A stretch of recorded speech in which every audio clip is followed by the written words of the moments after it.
ಕಾಂಗ್ರೆಸ್ ಸರ್ಕಾರದ ಪರ ಮಾತನಾಡ್ತಾ ಇದ್ದವರು ಗೃಹ ಸಚಿವರಿಗೆಲ್ಲ ಮಾಹಿತಿ ಇರುತ್ತೆ, ಉಸ್ತುವಾರಿ ಸಚಿವರಿಗೆ ಮಾಹಿತಿ ಇರುತ್ತೆ. ಖುದ್ದು ಅವರ ಹಾಜರಿ ಇಲ್ಲದಿದ್ದರೂ ತತ್ಕ್ಷಣಕ್ಕೆ ಅವರ ಒಂದು ಪ್ರೆಸೆನ್ಸ್ನಲ್ಲಿ ಎಕ್ಸ್ಪೆಕ್ಟ್ ಮಾಡುವುದಂಥದ್ದು ಬೇಡ. ಬಟ್ ಯಾವ ಕೆಲಸಗಳು ಮಾಡಬೇಕಾಗಿತ್ತು ಅದನ್ನು ಮಾಡಿದ್ದಾರೆ, ಮಾಡೇ ಮಾಡ್ತಾರೆ ಅನ್ನುವಂಥ ವಿಚಾರಗಳನ್ನು ವಿನಾಯಕ್ ಅವರು ಮಾತನಾಡ್ತಾ ಇದ್ರು. ಅವ್ರಿಗೆ ನಾನು ಪ್ರಶ್ನೆ ಕೇಳಿದ್ದೆ, ಧಾರ್ಮಿಕ ಭಾವನೆಗಳಿಗೆ ಧಕ್ಕೆ ಅನ್ನುವಂಥದ್ದು ಪದೇ ಪದೇ ನಿಮ್ಮ ರಾಜ್ಯ ಸರ್ಕಾರದಿಂದ ಆಗ್ತಾ ಇದೆ ಅಂತ ಜನರಲ್ಲಿ ಒಂದು ರೀತಿಯಾದಂಥ ಗೊಂದಲ ಉಂಟಾಗ್ಬಿಟ್ಟಿದೆ ಅಂತ ಹೇಳ್ತಾ ಇದ್ದಾರೆ. 99% ಓಕೆ ಬಿಡಿ, ಕ್ಯಾಬಿನೆಟ್ಟಲ್ಲಿ ನಮ್ಮ ಜಮೀರ್ ಅವರು ಬಿಟ್ಟು, ನಮ್ಮ ಜಾರ್ಜ್ ಅವರು ಬಿಟ್ಟು ಇನ್ನು ಉಳಿದವರೆಲ್ಲ ಹಿಂದೂನೇ ಅಲ್ವೇ? ಯಾಕೆ ಧಕ್ಕೆ ಆಗುತ್ತೆ? ನನ್ನ ಧರ್ಮಕ್ಕೆ ನಾನು ಯಾಕೆ ಅವಮಾನ ಮಾಡ್ತೀನಿ? ರಾಜಕೀಯ ಕಾರಣಗಳ ಮಾತ ಅವರುಗಳ ಮನಸ್ಥಿತಿ ಮಾತು. No no no no no ಎಲ್ಲ ಹಿಂದೂಗಳೇ ರೀ. ಸಿದ್ದರಾಮಯ್ಯನವರು ಹೊರಗಡೆ ನಾನು ಯಥಿಸ್ಟ್ ಅಂತ ಹೇಳ್ಕೋಬೋದು, ಧರ್ಮಪತ್ನಿಗಾಗಿ ದೇವಸ್ಥಾನಗಳಿಗೆ ಹೋಗ್ತಾರೆ. ಎಂಡ್ ಆಫ್ ದಿ ಡೇ ನಾವು ನೋಡಿದೀವಿ ಎಲ್ಲ ವಿಷಯಗಳನ್ನ, ಧರ್ಮಸ್ಥಳಕ್ಕೂ ಕೈ ಮುಗಿದಿದ್ದನ್ನು ನೋಡಿದೀವಿ. ಯಾರೂ ಕೂಡ, ಯಾಕೆಂದ್ರೆ ಏನೇ ಆರೋಪ ಮಾಡ್ಬೋದು, ತುಷ್ಟೀಕರಣ ಮತ್ತೊಂದು ಇನ್ನೊಂದು ಅಂತ, ಹಿಂದೂ ಓಟ್ಗಳು ಬೇಕು ಸ್ವಾಮಿ ನಮಗೆ. ಸರಾಸಗಟು ನಾವು ಒಂದು 16-17% ಇರೋರ ಜೊತೆಗೆ ನಿಂತ್ಕೊಂಡ್ಬಿಟ್ಟು ಎಲ್ಲ ಓಟ್ಗಳನ್ನ ಕಳ್ಕೊಳ್ಳೋಕೆ ಬರೋದಿಲ್ಲ. ನೀವು ಆರೋಪಗಳನ್ನು ಮಾಡ್ಕೋತಿದ್ದೀರಿ. ಹಿಂದೂ ನಿರ್ದಿಷ್ಟವಾಗುವ ದೊಡ್ಡ ಸಂಖ್ಯೆಯ ಓಟ್ಗಳನ್ನು ನಮ್ಮ ಜೊತೆಗೆ ಏನಿದಾರಲ್ಲ ಆ ಓಟಿಗೆ ಕಿತ್ಕೊಳ್ಳೋದಕ್ಕಾಗಿ ನೀವು ರಾಜಕೀಯ ಆರೋಪಗಳನ್ನು ಮಾತ್ರ ಮಾಡ್ತಿದ್ದೀರಿ. ನಿಮ್ಮ ಕಡೆಯಿಂದ ಹೆಚ್ಚಿನ ಮುಸ್ಲಿಂ ಓಲೈಕೆ ಇದೆ ಅನ್ನೋದಕ್ಕೆ ಯಾಕಾಗಬಾರ್ದು?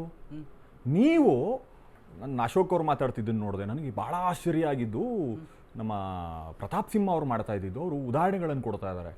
ಯುರೋಪಲ್ಲಿ ಏನಾಗ್ತಿದೆ, ಇಂಗ್ಲೆಂಡ್ನಲ್ಲಿ ಏನಾಗ್ತಿದೆ, ನೀವು ಅವರ ಮಾತಿನ ಎಂಡ್ ರಿಸಲ್ಟ್ ಅಥವಾ ಅವರ ತಾತ್ಪರ್ಯ ಏನಾಗಿತ್ತು ಅಂದರೆ, ಅವ್ರನ್ನ ತುಷ್ಟೀಕರಣ ಮಾಡಬೇಡಿ, ಜೊತೆಗೆ ಅವ್ರನ್ನ ನೀವು ಥರ್ಡ್ ಗ್ರೇಡ್ ಸಿಟಿಸನ್ಸ್ಗಳ ಥರ ನೋಡಬೇಕು ಅನ್ನೋದು ಅವ್ರ ಮಾತಿನ ಅರ್ಥ ಆಗಿತ್ತು. ನೀವು ಈಗ ಬೇಕಾದ್ರೆ ಪ್ಲೇ ಮಾಡಿ ಅದನ್ನು. ಆ ಮಾತಿನ ಅರ್ಥ ಅವ್ರದ್ದು ಅದಾಗಿತ್ತು ರೀ. ನಮ್ಮ ಭಾರತೀಯರು ನಮ್ಮ ನೆಲದಲ್ಲಿ ಹುಟ್ಟೋರು ಅವ್ರನ್ನ ನಾವು ಥರ್ಡ್ ಗ್ರೇಡ್ ಸಿಟಿಸನ್ಗಳ ಥರ ನೋಡ್ಬೇಕಾ? ಆ ಸಮಾಜವನ್ನ, ಆ ಇಡೀ ಸಮುದಾಯವನ್ನ ಆ ರೀತಿ ನೋಡ್ಬೇಕಾ? BJP end of the day BJP ಅವ್ರು ಹಂಗೆ ಅಂತಾರೆ, ಬಟ್ ಅವ್ರು ಅಧಿಕಾರಕ್ಕೆ ಬಂದಾಗಲೂ ಆ ರೀತಿ ಮಾಡಲ್ಲ. ಅವ್ರು ನಮ್ಮಿಂದ ನಿರೀಕ್ಷೆ ಮಾಡ್ತಾರೆ.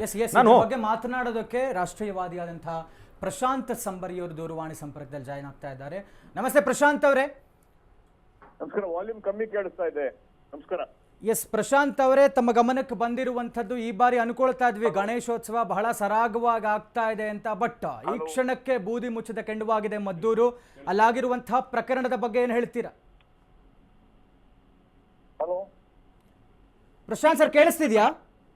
ಈಗ ಕೇಳಿಸ್ತಾ ಇದೆ. ಎಸ್ ಪ್ರಶಾಂತ್ ಅವರೇ, ಈ ಬಾರಿಯ ಗಣೇಶೋತ್ಸವ ಬಹಳ ಸರಾಗವಾಗಿ ಅದ್ದೂರಿಯಾಗಿ ಆಗ್ತಾ ಇದೆ, ಏನು ಸಮಸ್ಯೆ ಆಗಲಿಲ್ಲ ಅನ್ಕೊಳ್ಳುವಷ್ಟರಲ್ಲೇ ಮದ್ದೂರಿನ ಈ ಒಂದು ಘಟನೆ ಬಗ್ಗೆ ತಾವೇನು ಹೇಳ್ತೀರಾ?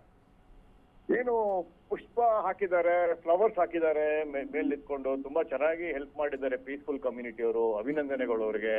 ಇದೇನ್ ಫಸ್ಟ್ ಟೈಮ್ ಮಾಡ್ತಾ ಇಲ್ಲ ಅವರು ಹೂವು ಹಾಕೋದು, ಮೊದ್ಲಿಂದಾನು ಮಾಡ್ಕೊಂಡ್ ಬಂದಿದ್ದಾರೆ. ನೀವು ಕರ್ನಾಟಕದ ಜನತೆ ಎಲ್ಲ ಮರ್ತೋಗ್ಬಿಡ್ತಾರೆ. ಶಾರ್ಟ್ ಟರ್ಮ್ ಮೆಮೊರಿ ಲಾಸ್ ನಮ್ಮಲ್ಲಿ. ಬಾವುಟ ಆಗಿರ್ಬೋದು, ಇದು ದಾವಣಗೆರೆ ಗಲಾಟೆ ಆಗಿರ್ಬೋದು, ಅನೇಕ ಸಾವುಗಳು ಮರ್ತೋಗಿದ್ದಾರೆ. ಪ್ರವೀಣ್ ನೆಟ್ಟರ್ ಕೇಸ್ ಆಗಿರ್ಬೋದು, ಸುಹಾಸ್ ಶೆಟ್ಟಿ ಕೇಸ್ ಆಗಿರ್ಬೋದು, ಎಲ್ಲ ಮಂಗಳೂರಲ್ಲಿ ಆಗಿರ್ತಕ್ಕಂಥ ಬಂಟ್ವಾಲ್, ಶರತ್ ಬಂಟ್ವಾಲ್ ಕೇಸ್ ಆಗಿರ್ಬೋದು, ಎಷ್ಟು ಕಥೆಗಳು ಮರ್ತೋಗಿದ್ದಾರೆ. ಬೆಂಗಳೂರಿನ ಆಗಿರ್ಬೋದು, ಶಿವಮೊಗ್ಗದ ಹರ್ಷ ಮರ್ಡರ್ ಕೇಸ್ ಆಗಿರ್ಬೋದು, ಅದು ಬಿಡಿ ನಮ್ಮ ಬಜರಂಗ್ ದಳ ಹರ್ಷ ಮರ್ಡರ್ ಕೇಸ್ ಆದಾಗ್ಲೂ ಇದೇ ತರದ ಗಣೇಶ ಹಬ್ಬನೇ ಇದ್ದಿದ್ದು. ಸೊ ಹೀಗಿರ್ಬೇಕಾದ್ರೆ ಇವೆಲ್ಲ ಅದು ಬಿಟ್ಟು ಈ ಕಲ್ಲು ಹೊಡೆಯೋದು ಬರೇ ಗಣೇಶನ ಪ್ರೊಸೆಷನ್ ಅಲ್ಲ, ಒಂದೇ ಭಾರತ್ ಮೇಲೆ ಹೊಡೆದಿದ್ದಾರೆ, ಮಿಲಿಟರಿ ಅವ್ರ ಮೇಲೆ ಹೊಡೆದಿದ್ದಾರೆ, ಪೊಲೀಸ್ ಅವ್ರ ಮೇಲೆ ಹೊಡೆದಿದ್ದಾರೆ, ಕ್ರಿಕೆಟ್ ಇಂಡಿಯಾ ಗೆದ್ದಾಗ್ಲೂ ಹೊಡೆದಿದ್ದಾರೆ. ಅವರಿಗೆ ಮೊದಲನೇದಾಗಿ ಬೇಕಾಗಿರ್ತಕ್ಕಂಥದ್ದು ಇಸ್ಲಾಮಿನ ಹೇಳ್ಕೊಟ್ಟಿರ್ತಕ್ಕಂಥ ಪಾಠಗಳು, ಹದೀಸ್ನ ಪಾಠಗಳು. ಯಾವ ದೇವರು ಇಂಪಾರ್ಟೆಂಟ್ ಅನ್ನೋದನ್ನ ಹೇಳ್ಕೊಟ್ಟಿದ್ದಾರೆ. ಅವರಲ್ಲಿ ಕೋ ಎಕ್ಸಿಸ್ಟೆನ್ಸ್ ಅನ್ನೋದನ್ನ ಹೇಳ್ಕೊಟ್ಟಿಲ್ಲ. ಕಾಫಿರ್ಗಳಂತ ನಮ್ಮನ್ನ ಟ್ರೀಟ್ ಮಾಡ್ತಾರೆ.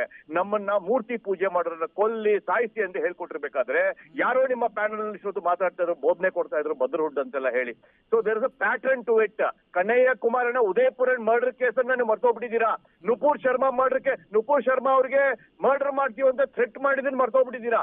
ಸೊ ಹೀಗಿರ್ಬೇಕಾದ್ರೆ ಈ ಕಮ್ಯುನಿಟಿಯಲ್ಲಿ ಎಲ್ಲೋ ಒಂದು ಪ್ರಾಬ್ಲಮ್ ಇದೆ ಅನ್ನೋದನ್ನ ಯಾರು ಅರ್ಥ ಮಾಡ್ಕೊಳ್ದೇನೆ ಅವರು ಕಾಂಗ್ರೆಸ್ ಅವರು ಅದಕ್ಕೆ ಇಲ್ಲ ಆ ಕಮ್ಯುನಿಟಿ ಹಾಗೆ ಸೆನ್ಸಿಟಿವ್ ಅಂತೆಲ್ಲ ಹೇಳಿ ಅದನ್ನ ಬೋಧನೆ ಕೊಟ್ಟು ವೋಟ್ ಬ್ಯಾಂಕ್ ಪೊಲಿಟಿಕ್ಸ್ಗೆ ಇದೆಲ್ಲ ಮಾಡ್ತಾ ಇರೋದು.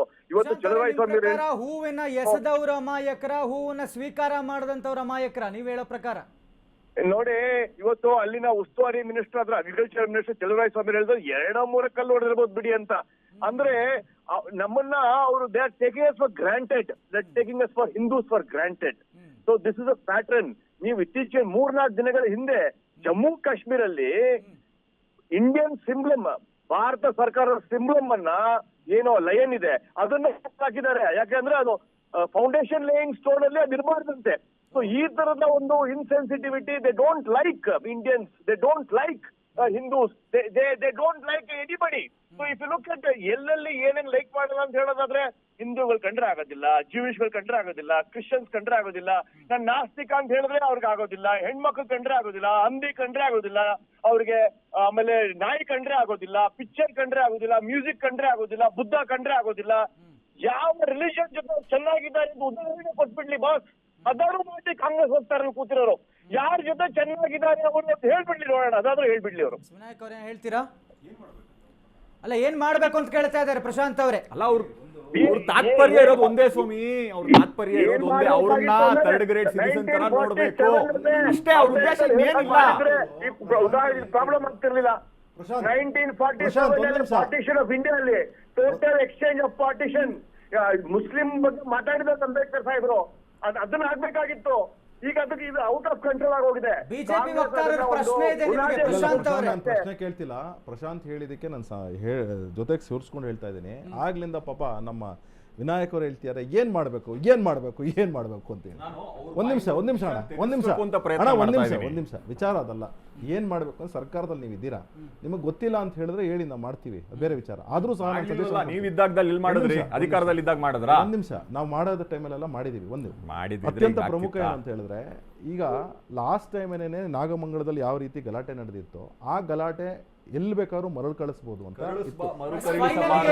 ಒಂದ್ ನಿಮಿಷ ಕಶ್ಯಪುರೆ, ಒಂದ್ ನಿಮಿಷ ನಾನು ಮಾತಾಡ್ತಿದ್ದೀನಿ ಆಯ್ತಾ. ನಾನೊಬ್ಬ ಸೀನಿಯರ್ ವಕ್ತಾರ ಇದ್ದೀನಿ, ನಾನೊಬ್ಬ ಅಫಿಷಿಯಲ್ ವಕ್ತಾರ ಇದ್ದೀನಿ.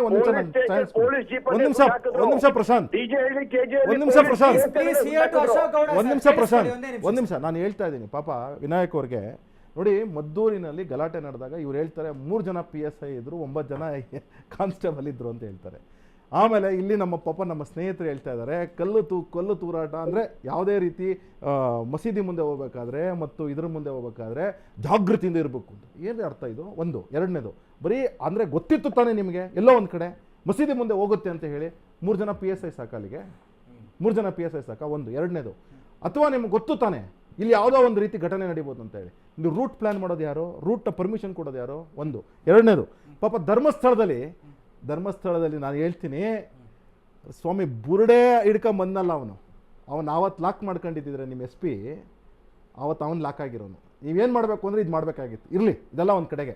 ಆದರೆ ಅತ್ಯಂತ ಪ್ರಮುಖ ಏನು ಗೊತ್ತಾ, ಇವತ್ತು ಪ್ರತಿದಿನ ಕೋಮು ಗಲಭೆಗಳು ನಡೀತಾ ಇದೆ ರಾಜ್ಯದಲ್ಲಿ. ಯಾಕೆ ನಡೀತಾ ಇದೆ ಅನ್ನೋದು ಇಂಪಾರ್ಟೆಂಟ್. ಯಾಕೆ ನಡೀತಿದೆ ಅಂದರೆ ಪ್ರತಿ ದಿನ ನಡೀತಾ ಇದೆ. ಒಂದಲ್ಲ ಒಂದು ಕಡೆ ಮಸೀದಿ ಮುಂದೆ ಹೋದ್ರೆ ಸಾಕು, ನಾವು ಮಸೀದಿ ಮುಂದೆ ಇವ್ರು ಹೇಳ್ತಾರೆ ಅವ್ರು ಮುಂದೆ ಹೋದ್ರೆ ಸಾಕಂತೆ, DJ ಹಾಕ್ಬಿಟ್ರೆ ಸಾಕಂತೆ, ಒಂದ್ ನಿಮಿಷ ಭಾರತ್ ಮಾತಾಕಿ ಜೈ ಅನ್ಬಿಟ್ರೆ ಸಾಕಂತೆ, ಪ್ರವೋಕ್ ಆಗ್ಬಿಡ್ತಾರಂತೆ. ಪ್ಯಾಲೆಸ್ತೈನ್ ಬಾವುಟ ಹಿಡ್ಕೊಂಡು ಓಡಾಡ್ತಾರ್ರಿ, ಪ್ಯಾಲೆಸ್ತೈನ್ ಬಾವುಟನ ಪಾಕಿಸ್ತಾನ್ ಬಾವುಟ ಹಿಡ್ಕೊಂಡು ಓಡಾಡ್ತಾರೆ. ನಾನ್ ಪ್ರವೋಕ್ ಆಗ್ಬಾರ್ದೇನ್ರಿ? ನಾನ್ ಪ್ರವೋಕ್ ಆಗ್ಬಾರ್ದ? ಆದ್ರೂ ಸಹ ನಾವೇನ್ ಮಾಡ್ತೀವಿ ಅಂತಂದ್ರೆ ಕಂಪ್ಲೇಂಟ್ ಕೊಡ್ತೀವಿ ಹೊರತು ಕಲ್ ತೂರಾಟ ಮಾಡಲ್ಲ ನಾವು. ಅದು ಇಂಪಾರ್ಟೆಂಟ್. ಅದು ಯಾವ ದೇಶ ಕಂಡ್ರಿ ಇದು? ನಮ್ಮ ಭಾರತ ದೇಶ ಇದು. ಏನ್ ಹೇಳ್ತೀರಾ ಕಡೆಯದಾಗಿ? ನೋಡಿ, ಬೆಂಗಳೂರಿನ ಚಂದ್ರು ಉರ್ದು ಮಾತಾಡಿ ಅಂತ ಸಾಯಿಸಿರೋ ಕತೆ ಸಮುದಾಯದಲ್ಲಿ ಯಾರೋ 1-2-3 ಜನ ಕಿಡಿಗೇಡಿಗಳು ಮಾಡಿ ಈ ಸಮುದಾಯನ ನೀವು ಎಷ್ಟು ಕೀಳಾಗಿ ನೋಡ್ತಾ ಇದ್ದೀರಾ ಅಂತಂದ್ರೆ, ಅದು ಇಡೀ ಎಂಟೈರ್ ಬಿಜೆಪಿ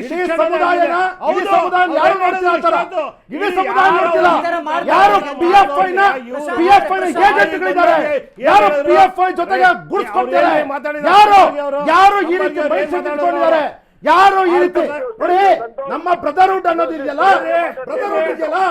ಎಲ್ಲ ಕಡೆ ಇರುತ್ತೆ.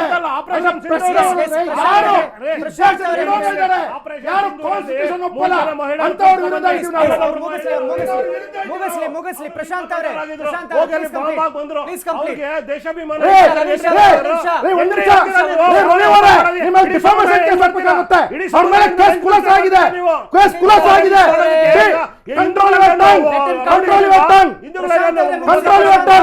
ಬರೀ ಎಲ್ಲದನ್ನು ಒಂದೇ